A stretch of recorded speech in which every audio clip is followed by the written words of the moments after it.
Fee reimbursement పై కిరణ్ సర్కార్ అనుసరిస్తున్న తీర్పు నిరసనగా చాలా పెద్ద సంఖ్యలో విద్యార్థి లోకం మరి ఇక్కడ చేరుకుంటుంది. ముఖ్యంగా పేరెంట్స్ లో కూడా నెలకొన్న ఆవేదన చాలా తీవ్రంగా ఉంది. ప్రభుత్వం పూర్తిగా ఈ రియంబర్స్మెంట్ స్కీమ్ ని ఎత్తివేసే రకంగా కుట్రలు పంతుందన్న ఆవేదన విద్యార్థులు కానీ తల్లిదండ్రులు కానీ వ్యక్తమవుతుంది.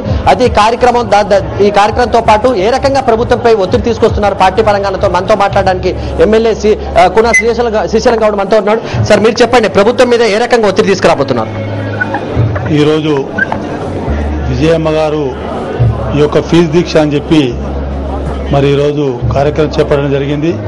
ముఖ్యంగా స్వర్గీయ మహానాయకుడు రాజశేఖర రెడ్డి గారు ముఖ్యమంత్రి అయిన తర్వాత ఆంధ్రప్రదేశ్లో మరి అన్ని వర్గాల వారికి పేద ప్రజానికానికి కూడా ఉన్నత స్థాయితోని మరి యొక్క ఫీజు రియంబర్స్మెంట్ తీసుకురావడం జరిగింది. దాని తర్వాత ఫీజు రియంబర్స్మెంట్ ప్రవేశపెట్టినాక మరి ఎంతోమంది పేద ప్రజానికం కూడా ఉన్నత స్థాయి విద్యను అభ్యసించారు. మరి ఆయన చనిపోయిన తర్వాత ఈ రోజున్న ప్రభుత్వము మరి ఆ యొక్క ఫీజు రియంబర్స్మెంట్ను ఇంప్లిమెంట్ చేయలేకపోతుంది. ఇప్పటికే ఎన్నోసార్లు మరి వైఎస్ఆర్ సిపి అధ్యక్షుడు జగన్మోహన్ రెడ్డి గారు అయితేమి, విజయమ్మ గారు అయితేమి మరి ఎన్నోసార్లు ఈ యొక్క దీక్షలు చేయడం జరిగింది. ఇంకా ప్రభుత్వానికి కనువిప్పు కలుగుతలేదు. ఈ రోజు పరిస్థితి మరి విద్యార్థులు మినిమము ఫీజు చెల్లించవలసిన పరిస్థితికి వస్తుంది. ఇప్పటికైనా మరి ప్రభుత్వము మరి రాజశేఖర రెడ్డి గారు పెట్టిన ఈ యొక్క ఫీజు రియంబర్స్మెంట్ ని ఇంప్లిమెంట్ చేయాలని చెప్పి మేము ఈ యొక్క దీక్ష ద్వారా ఒత్తిడి తీసుకొచ్చి రాబోయే రోజుల్లో ఇంకా కూడా కార్యక్రమాలు చేపడతాం. ఈ యొక్క ఫీజు రియంబర్స్మెంట్ విషయంలో రాజీ పడే ప్రసక్తి లేదని చెప్పేసి నేను తెలియజేస్తున్నాను. ఇప్పుడు కాంగ్రెస్ పార్టీ రాష్ట్రంలో కానీ కేంద్రంలో కానీ అధికారంలో ఉందంటే రాజశేఖర రెడ్డి గారితోనే.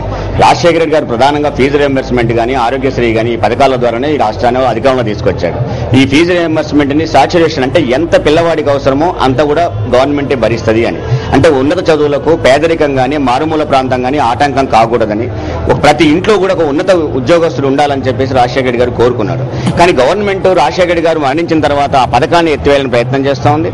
జగన్మోహన్ రెడ్డి గారు 8 రోజుల దీక్ష కానివ్వండి, విజయమ్మ గారి దీక్ష కానివ్వండి, ఇప్పుడు దీక్ష కానివ్వండి, ఇవన్నీ వల్లనే ఇవాళ ఫీజు రియంబర్స్మెంట్ పథకం ఉన్నది తప్ప లేకపోతే గవర్నమెంట్ ఎప్పుడూ రద్దు చేసి ఉండేది.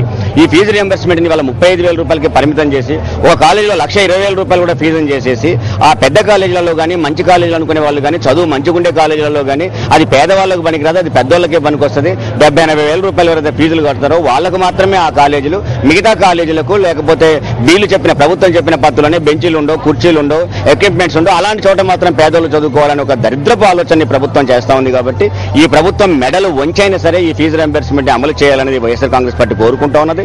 వైఎస్ఆర్ కాంగ్రెస్ పార్టీ అధికారంలోకి వస్తే ఖచ్చితంగా దీనికి మరింత మెరుగులు దిద్ది ఈ పథకాన్ని అమలు చేస్తుంది. దీని మీద ప్రభుత్వం మీద తీవ్రమైన ఒత్తిడి తేవడం కోసం అటు విద్యార్థుల్లో కానీ విద్యార్థుల పేరెంట్స్ లో కానీ కదలిక తీసుకురావడంతో పాటు వాళ్ళతో కలిసి వైఎస్ఆర్ కాంగ్రెస్ పార్టీ పోరాటంలోకి వస్తుంది.